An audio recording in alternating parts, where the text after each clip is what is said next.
Have you ever walked into a room full of new faces and felt your heart race a little, wondering if you'll fit in or even know what to say?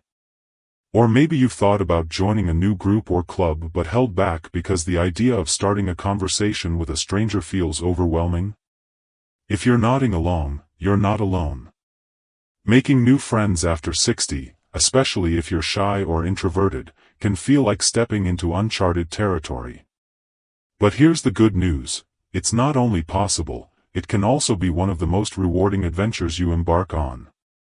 Your later years are a time to build connections that bring joy, laughter, and meaning to your days, and you don't need to be the life of the party to make it happen.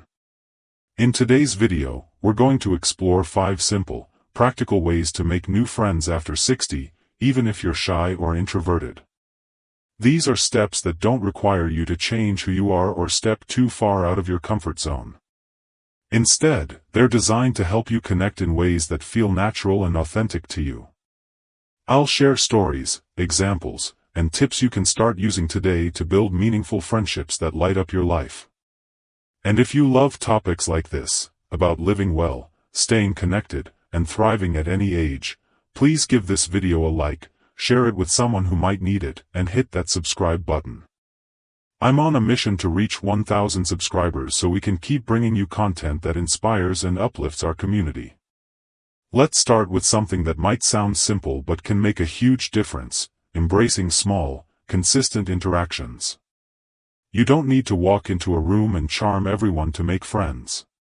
Sometimes, the most meaningful connections start with a smile, a nod, or a brief hello.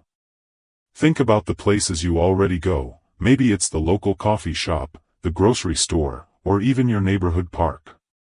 These are your everyday spaces, and they're full of opportunities to connect with people you see regularly. The key is to show up consistently and let familiarity do the work for you. When people see you often, they start to feel comfortable around you, and that's the foundation of friendship. Let me tell you about Margaret, a 67-year-old woman I met at a community center. Margaret was incredibly shy and told me she hadn't made a new friend in years.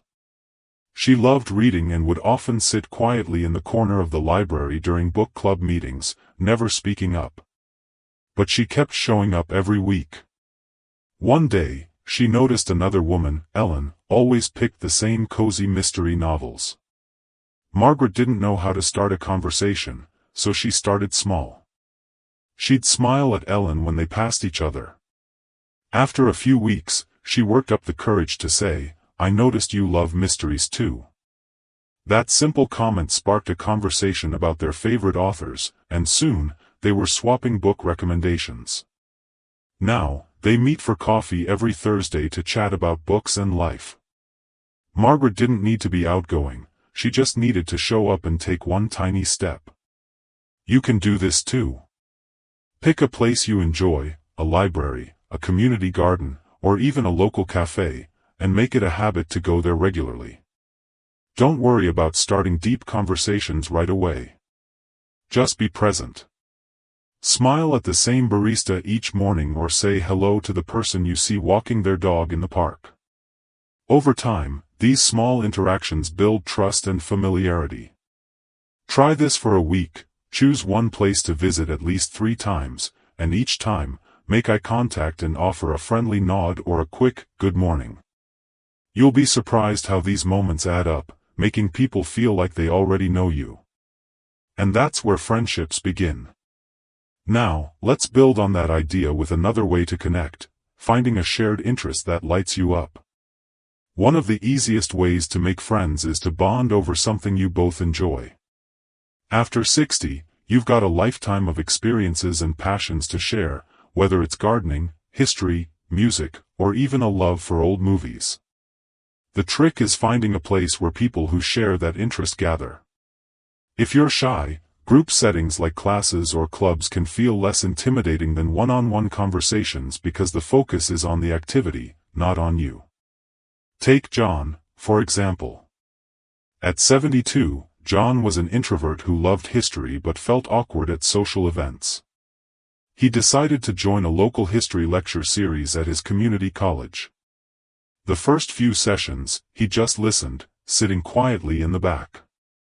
But the topic, World War II, fascinated him, and one day, he stayed after class to ask the lecturer a question about a book he'd read. Another attendee, Sarah, overheard and chimed in, saying she'd read the same book. They started talking, and soon they were meeting up to discuss other history books over tea. John didn't have to force himself to be outgoing, he just followed his curiosity, and the connection happened naturally. Here's how you can make this work for you. Think about one thing you love doing or want to learn more about. It could be anything, knitting, birdwatching, or even playing cards. Then, look for a local group or class that focuses on that interest. Check your community center, library, or even online platforms like Meetup for events nearby. If you're nervous about joining, start small, attend one session and just observe. You don't have to talk to everyone. Maybe comment on something you enjoyed about the activity, like, "I loved learning about that painting technique today." That one sentence can open the door to a conversation. If you're not sure where to start, try this. Call your local library or senior center this week and ask about their upcoming events. Sign up for one that sparks your interest, even if it feels a little scary. You're not committing to a lifelong friendship yet, you're just showing up to enjoy something you love. Another powerful way to make friends is to offer a small act of kindness. This is perfect for shy or introverted people because it doesn't require you to be chatty or outgoing. Kindness speaks for itself and creates a warm, inviting energy that draws people to you. It could be as simple as complimenting someone's scarf, holding the door open, or offering to help with something small, like carrying a bag of groceries. These gestures make people feel seen and appreciated, and they often lead to conversations without you having to force it. I heard a story about Clara, a 65-year-old who moved to a new town after retiring. She felt lonely and didn't know anyone, but she loved baking. One day, she brought a plate of homemade cookies to her neighbor, Tom, who was also in his 60s. She didn't say much, just, "I made too many cookies and thought you might enjoy some." Tom was touched by the gesture and invited her in for tea. They started talking about their favorite recipes, and soon they were meeting regularly to share baked goods and stories. Clara's small act of kindness opened the door to a friendship that made her new town feel like home. You can try this in your own life. Think of one small, kind thing you can do this week for someone you see regularly, maybe a neighbor, a fellow volunteer, or even someone at your place of worship. It doesn't have to be big. Compliment someone's garden, offer to pick up a book they mentioned at the library, or share a recipe you love. The key is to do it with no expectations, just let the gesture speak for itself.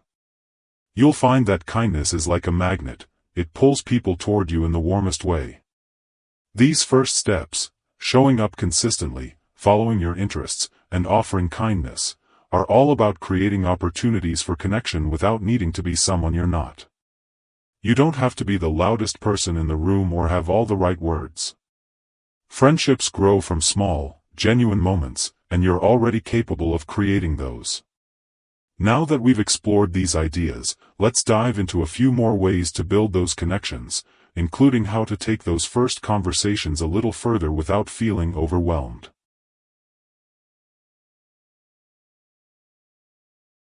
So, you've started showing up regularly, maybe joined a group that sparks your interest, and even offered a small act of kindness to someone. Those are incredible first steps, and they're already setting the stage for new friendships. But what happens when you've exchanged a few smiles or had a brief chat?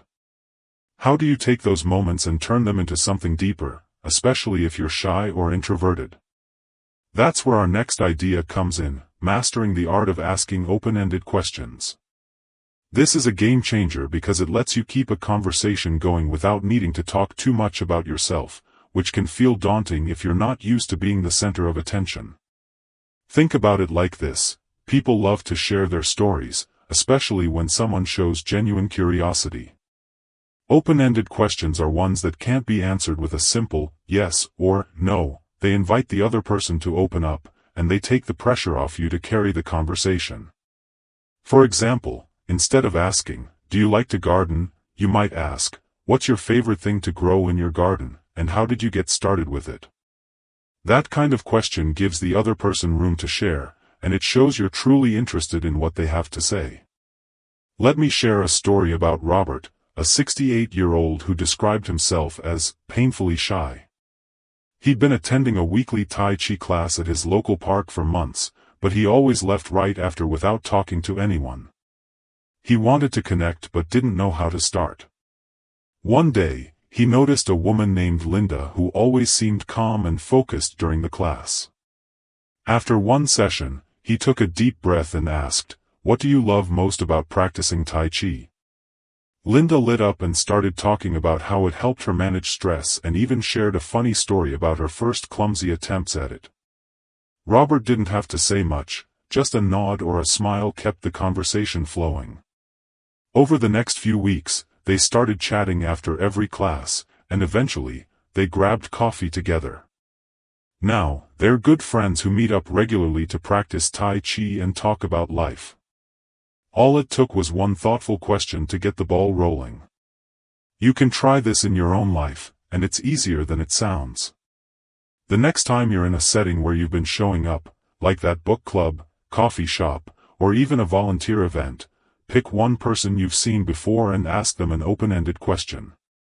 It could be about the activity you're both doing, like, "What's been the most surprising thing you've learned from this class?" Or it could be something more general, like, "What's something you've always wanted to try but haven't yet?" The key is to listen to their answer and respond with a simple follow-up, like, "That's so interesting. Tell me more about that." If you're feeling nervous, practice one question at home before you go. Try this: the next time you're at an event or place you visit regularly, ask one person an open-ended question and just listen. You don't need to have a perfect follow-up ready. Your curiosity will carry the conversation. Now, let's talk about another way to build on those connections: inviting someone to join you in a low-pressure activity. This is a fantastic step for shy or introverted folks because it's not about making a big commitment or diving into a deep personal conversation right away. It's about spending time together in a way that feels natural and relaxed. The activity doesn't have to be complicated. It could be as simple as inviting someone to walk with you in the park, join you for a cup of tea, or even attend the next session of a group you're both part of. The idea is to create a shared experience that gives you both something to talk about without the pressure of forcing a conversation. Consider Susan, a 70-year-old who loved painting but struggled to make friends after moving to a new city. She joined an art class at her community center but felt too shy to talk much during the sessions.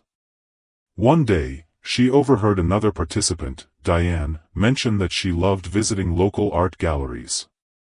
Susan took a chance and said, "I was thinking of checking out the new exhibit at the museum this weekend. Would you like to come along?" Diane was thrilled, and they spent a Saturday afternoon wandering through the gallery, chatting about the paintings and their favorite artists. It wasn't a big event, but it gave them a shared experience that made their conversations easier and more comfortable. Now, they regularly visit galleries together and have become close friends. Here's how you can make this work for you. Think about a simple activity you enjoy or wouldn't mind trying. Maybe it's taking a walk, visiting a farmer's market, or even watching a classic movie at a local theater. The next time you're chatting with someone you've met through your regular visits or shared interest, suggest doing that activity together. Keep it light and casual, like, "I was thinking of going to the botanical garden this weekend. Would you like to join me?" If you're worried about rejection, remember that most people are flattered to be invited, and even if they can't make it, they'll appreciate the gesture. Try this: pick one low-pressure activity you enjoy and invite someone you've been talking to, even briefly, to join you. It could be as simple as, "I'm grabbing coffee at that cafe tomorrow. Want to come along?" That small invitation can turn a casual acquaintance into a friend.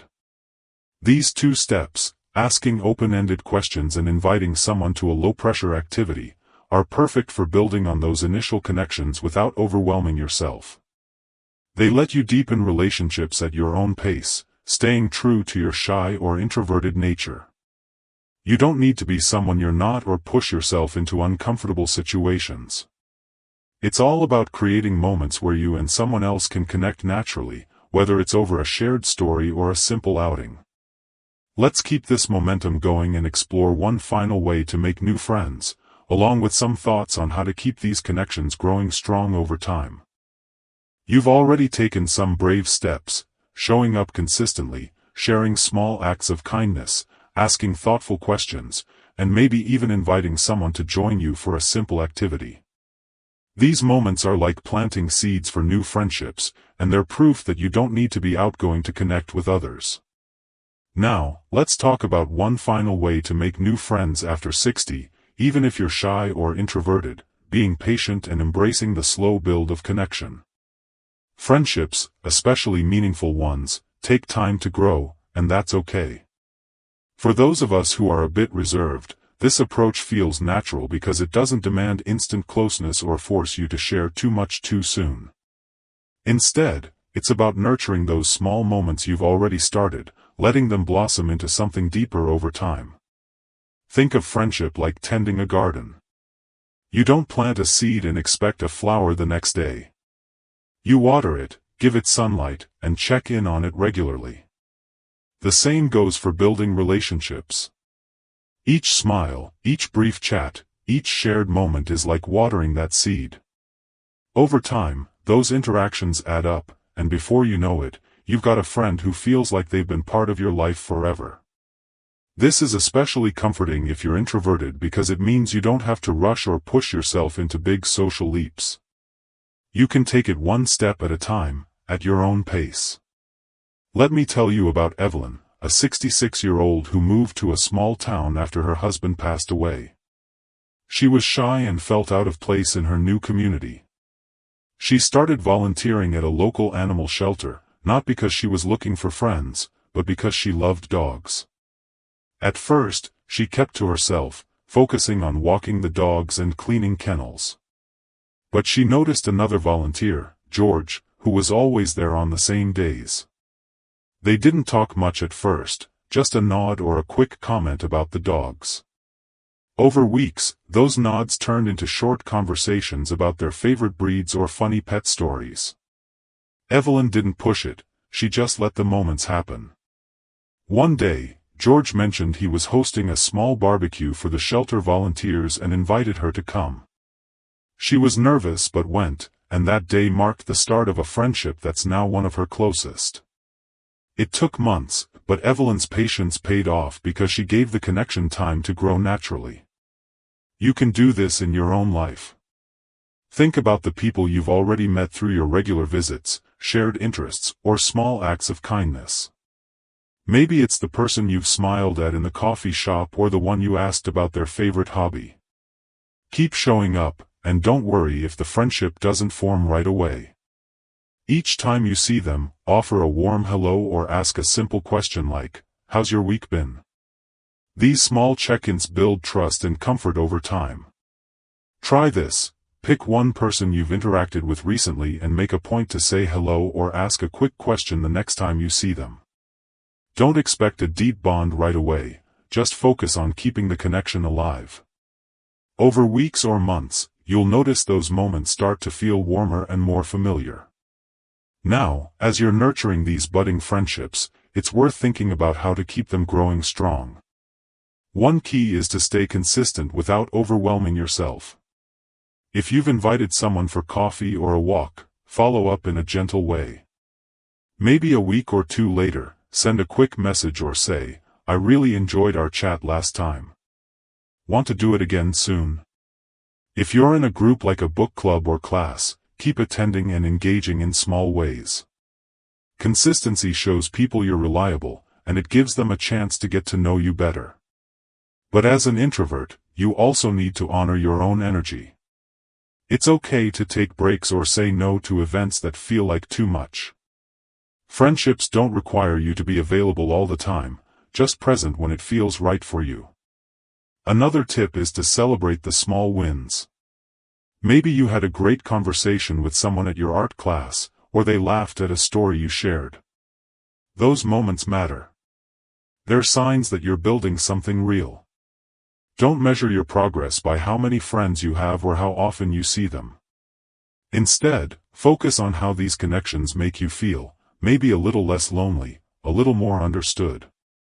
That's what friendship is all about, especially after 60, when life's taught us to value quality over quantity. Let's bring this all together. Making new friends after 60, even if you're shy or introverted, is about starting small and staying true to yourself. You show up in places you enjoy, like a local cafe or a gardening club, and let familiarity work its magic. You share a kind gesture, like a compliment or a small favor, to create warmth. You ask open-ended questions to spark conversations without needing to be the talkative one. You invite someone to join you for a simple activity, like a walk or a movie, to share an experience. And you give it time, trusting that each small moment is building something meaningful. These steps don't require you to change who you are, they just ask you to be present, curious, and kind in your own way. I hope these ideas inspire you to take one small step toward a new friendship. Maybe it's smiling at someone you see regularly, signing up for a class, or asking a thoughtful question. Whatever it is, know that you're capable of building connections that bring joy to your life. I'd love to hear from you. Have you made a new friend recently, or is there a tip you're excited to try? Drop it in the comments below. Your story might inspire someone else. And if you found this video helpful, please give it a like, share it with someone who might need a little encouragement, and hit that subscribe button. I'm on a mission to reach 1,000 subscribers so we can keep sharing ideas to help you live your best life. Here's to new friendships, new moments, and living with joy at any age.